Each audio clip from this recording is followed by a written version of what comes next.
You want to learn how to be a pianist. How do you do that? It's such a long journey and there are so many steps. I had a subscriber ask me what the path is to learn the piano. Like, how should I actually navigate this? And especially if you are a YouTube learner and you are trying to learn how to play the piano on your own with short 1-minute videos from teachers like me, it is tricky to know, like, what steps to take and in what order. And I've been thinking about this question, and I'm not exactly sure, like, what the answer is in a really clean, drawn-out formula. But I looked up what it means to pass a piano exam at the music school.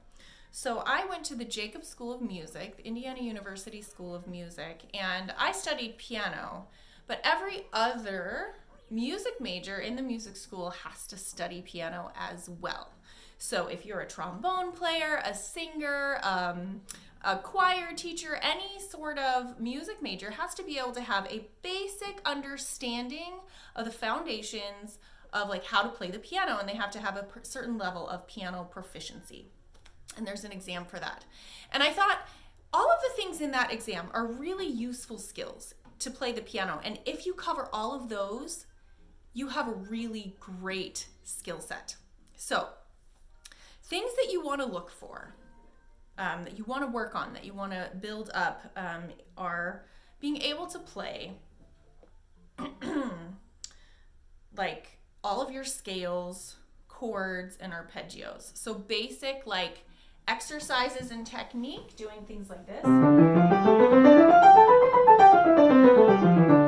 and things like this.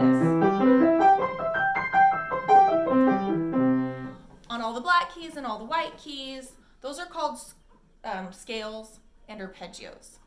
And those are really great foundation for like understanding key signatures and all of the black and white note sets that you need. Major and minor scales are really, really good information to know, and they help you in playing all sorts of music.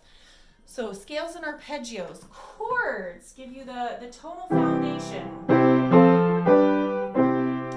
for music. So that's something else. Scales, arpeggios, chords are sort of a foundation. Okay, another category that you'll want to study is how to transpose. So if you can play a song here,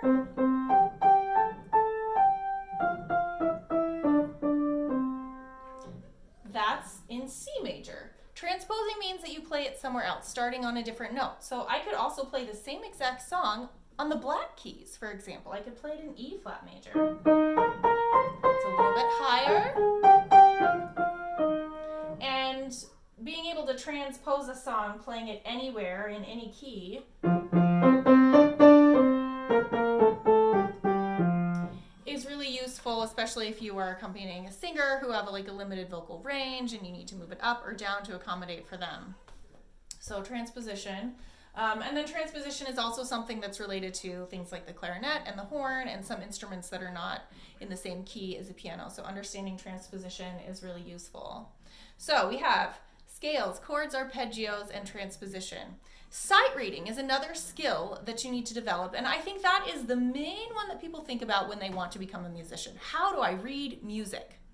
Reading music is such a fundamental skill, and it's a different skill than actually being able to play the piano. There are a lot of people who can play by ear and can't read music. There are a lot of people who can read music but can't play by ear, but being able to read music is definitely an important skill. And I will tell you, if you want to do that, you just have to put different music in front of yourself every single day and try to figure out what it means.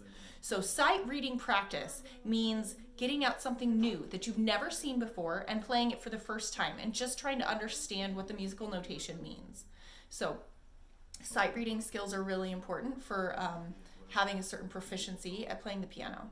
And then the last thing I wanted to talk about was 4-part harmony. So things like folk songs and hymns, like hymns from a hymnal, will have soprano, alto, tenor, and bass, like 4 different parts.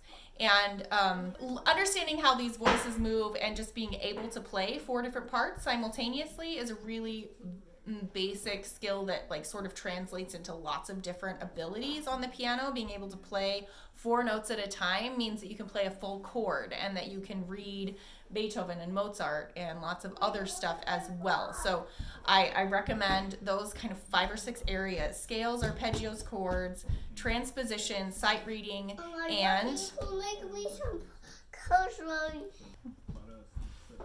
and the last thing is 4-part harmony.